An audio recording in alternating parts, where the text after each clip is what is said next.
Hello guys, welcome to the new episode of my channel. এখন এই ভিডিওতে কথা বলবো ইয়াশ, মৌসুমী চ্যাটার্জি এবং নুসরাত অভিনীত আপকামিং বাংলা সিনেমা আড়ি ট্রেলার নিয়ে। তো এই সিনেমাটা ডিরেক্ট করেছে জিৎ চক্রবর্তী। তো এই এপ্রিল মাস এবং মে মাসের প্রথম দিকে মানে পুরো এপ্রিল মাস জুড়ে তিনটে সিনেমা রিলিজ হচ্ছে। একটা হচ্ছে আমার বস, পুরাতন এবং আড়ি। তিনটে সিনেমারই কিন্তু আপনি যদি মেন কোর সাবজেক্ট যদি দেখেন, সেটা কিন্তু হচ্ছে মা এবং সন্তানের সম্পর্ক। তো বাবা এবং বাবা সন্তানের সম্পর্ক নিয়ে অনেকগুলো সিনেমা হয়েছে, মায়ের সন্তানের সম্পর্ক নিয়ে অনেকগুলো সিনেমা হয়েছে। বাট এই মাসেই তিনটে সিনেমা রিলিজ হচ্ছে এবং তিনটে ডিফারেন্ট অ্যাঙ্গেলে মা ছেলের সম্পর্ক বা মা সন্তানের সম্পর্ক দেখাবে। এটা কিন্তু বেশ ভালো লাগছে দেখে। তো এই যে আড়ির যে ট্রেলারটা, এটা আমার আসের কেরিয়ারের যে কটা সিনেমা আসছে, প্রথম যে তার বেরিয়েছিল গ্যাংস্টার, এই সিনেমাটা বাদ দিয়ে আমার মনে হয় একটা ট্রেলার যেটা নিয়ে আমি খুব এক্সাইটেড। ঠিক আছে, আমার ভালো লাগে যেটা লেগেছে ট্রেলারটা দেখে। না তো ইয়াসের সিনেমা নিয়ে খুব একটা এক্সাইটমেন্ট থাকে না। আমি বলছি না যে সে তার অভিনয় সত্ত্বে নিয়ে আমি কোনো কথা বলছি, বাট এখানে আপনি জানেন যে জিৎ, দেব এই কজনের বা অঙ্কুশ খুব বেশি হলে, আমি মিঠুন চক্রবর্তী, প্রসেনজিৎ বাদ দিয়ে বলছি, মানে এই জেনারেশন স্টারেদের মধ্যে।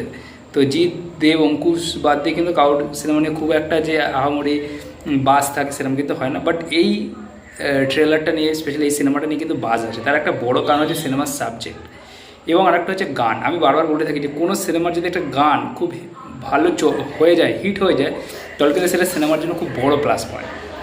এই ক্ষেত্রে আড়ির যে টাইটেলটা একটা বেরিয়েছিল, সত্যি বলছি এটা মাইন্ড ব্লোয়িং টাইটেল ট্র্যাক। এবং লাস্ট কয়েক বছরে বাংলায় যে কটা মা ছেলের সম্পর্কের উপরে যে কয়েকটা টাইটেল ট্র্যাক বেরিয়েছে, তার মধ্যে কিন্তু এটা আমি বলবো one of the best title track. ঠিক আছে, এবং আমি এটা নিয়ে আলাদা করে কথা বলা হয়নি, বাট এই টাইটেল ট্র্যাকটা কিন্তু মারাত্মক হয়েছে।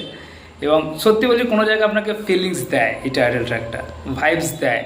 ঠিক আছে, তো সেই টাইটেল একটা বড় কারণ এই সিনেমাটার প্রতি আকর্ষণ বাড়ার। আর সেকেন্ড হচ্ছে মা, এই সাবজেক্টটা আমার মনে হয় আপুমার, সে বড়লোক, মধ্যবিত্ত, গরিব, যে কোনো ছেলের সন্তানের পক্ষে মা একটা ইমোশনাল সাবজেক্ট। এটা কোনো যুগ, কোনো সময় এটা নেই। যদি কেউ বলে যে হ্যাঁ এটা সেই একঘেয়ে আমি প্যানপ্যানানি, তাহলে আমি বলবো ভাই, এই প্যানপ্যানানিটা দেখতে ভাল লাগে।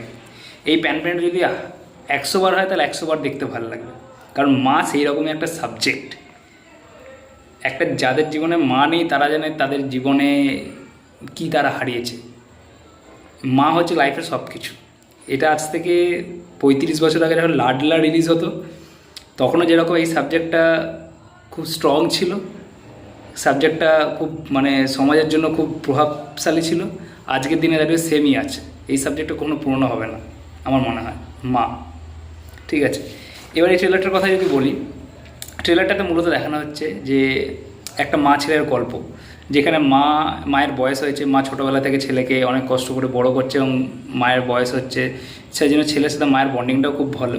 এবং মা একটা রোগে আক্রান্ত, সেটা হচ্ছে অ্যামনেশিয়া, মানে মানুষ যেটাতে ভুলে যায়, এবং সেই রোগটাকে নিয়ে ছেলে তার সাথে কীভাবে ডিল করছে, এটা গল্প। এবং নুসরাতের ক্যারেক্টারটা হচ্ছে একজন রাইটার যে আসছে, যে মা ছেলের উপরে একটা গল্প লিখতে চাইছে, এবং তার সাথে এই দুটো ক্যারেক্টারের পরিচয় হচ্ছে, এবং তারপরে গল্পটা কীভাবে এগিয়ে যায় সেটা কিন্তু দেখতে হবে, দেখার জন্য আপনাকে সিনেমাটা দেখতে হবে।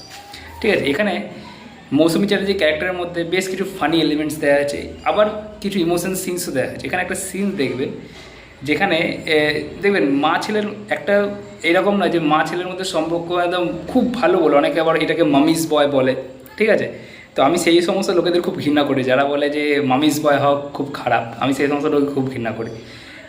মামিস বয় মানে মায়ের ছেলে হলে কোনোদিন সে যে একজন প্রকৃত পুরুষ হতে পারবে না, এটার কোনো কারণ নেই। এবং আমার মনে হয় যে ছেলে তার মাকে সম্মান করতে পারবে, সে জীবনের প্রত্যেকটা নারীকে সম্মান করতে পারবে, এটা আমার মনে হয়, এটা আমি মনে করি। ঠিক আছে, তো এখানে সেই রকমই সিন দেওয়া হয়েছে বেশ কিছু কিছু জায়গায়, যে দেখুন মা ছেলে তাদের মধ্যে টুকটাক ঝগড়াঝাটি, যেমন এখানে একটা স্টোরি ডায়লগ হয়েছে, যা মাঝে মাঝে তোমাকে সহ্যই হয় না। এটা দেখবেন আমরা বলেই থাকি, এটা বলা মানে এটা নয় কিন্তু যে মাকে আমরা ভালোবাসি না, এটা ওই একসাথে থাকি, মায়ের প্রতি ভালোবাসা এই আছে ওই আছে বলে। এবার মায়ের প্রতি যতটা টান আছে, মায়ের যতটা আমাদের প্রতি টান আছে, আমরা কিন্তু সেই টানটা দেখাতে পারবো না। ঠিক আছে, যেমন আমি একটা আমার পড়াশোনার উদাহরণ দিই। আমি কাজের কর্মসূত্রে এখন বাইরে আছি বলে আমার মা মোটামুটি দিনে 10, 12, 15 বার আমাকে ফোন করে। মাঝে মাঝে বিরক্ত হয়ে যায়, আরে ভাই এত, মানে ইভেন ইউ ক্যান বিলিভ, আমার নাইট ডিউটি চলে যখন, মা রাত্রি 12টার সময় আমাকে ফোন করছে, ভোর 4:30টার সময় ফোন করছে নিজে না ঘুমিয়ে। তো দ্যাট ইজ মম।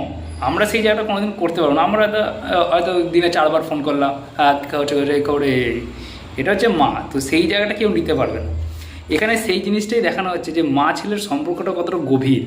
এই যে একটা জায়গায় দেখা যাচ্ছে মৌসুমী চ্যাটার্জি মানে বয়স হয়ে গেছে, সে মানে বাথরুম করে ফেলছে, তো ইয়াস নুসরাত করে চুপ করো, ঠিক আছে, এটা বলতে হবে না তাকে, মানে সে বোঝাতে চাইছে না যে মাকে। ওটা একটা ডায়লগ আছে খুব ভালো, যে মা হয়তো একটা কারণে তার ছেলেকে বলছে যে আমি, ছেলে হয়তো তাকে বলেছে যে তোমার জন্য আমি আর পারছি না, তখন বলছে আমি তোর সব ঋণ তোকে চুকিয়ে দিয়ে যাবো। তখন ছেলে একটা ডায়লগ দিচ্ছে যে যতদিন না তুমি এই সমস্ত ঋণ চোকাবে আমি তোমাকে কোথাও যেতে দেবো না। এটা মানে কি, যে মা ছেলের সম্পর্কে তো ঋণ চোকানোর মতো কোনো জায়গা নেই, ঠিক আছে। মা এমন একটা জিনিস যেটা ঋণ কোনোদিন চোকানো যায় না। তো ওভারঅল এরকম প্রচুর প্রচুর ইমোশনাল ডায়লগসগুলো আছে, কিছু কিছু ভালো ডায়লগ আছে। মিঠুনদার রেফারেন্সে একটা ডায়লগ আছে যে মারও এখানে লাশ পড়বে ভুটানে। এখানে ওই যে উষ্ময় গাঙ্গুলি উনিও আছেন, উনি একটা ছোটো চরিত্রে অভিনয় করছেন। এবং শেষে হয়তো সিনেমাটা শেষে হয়তো দেখতে পাবো যে মা মারা যাচ্ছে, এরকম কিছু একটা আমরা দেখতে পাবো, ঠিক আছে। তো ওভারঅল ট্রেলারটার কিন্তু মধ্যে কিন্তু হাসির এলিমেন্ট রয়েছে, ইমোশনাল এলিমেন্ট রয়েছে, অনেক কিছু রয়েছে ট্রেলারটার মধ্যে, ঠিক আছে।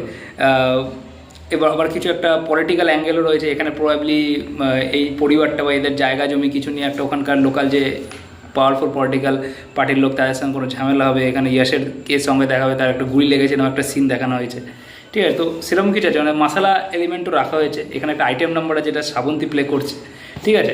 বাট এখানে অন্য কোনো গান দেওয়া হয়নি। বাট এই যে গানটা, এই যে এই যে গানটা আমি বললাম আরই যে টাইটেল, এই গানটাকে লাস্টে প্লেস করা হয়েছে। যে গানটা শুনতে কিন্তু ভালো লাগছে সিনেমার। আমি বললাম গানটা দুর্দান্ত হয়েছে বলে গানটা যেখানে দিচ্ছে সেটাকে শুনতে কিন্তু ভালো লাগছে।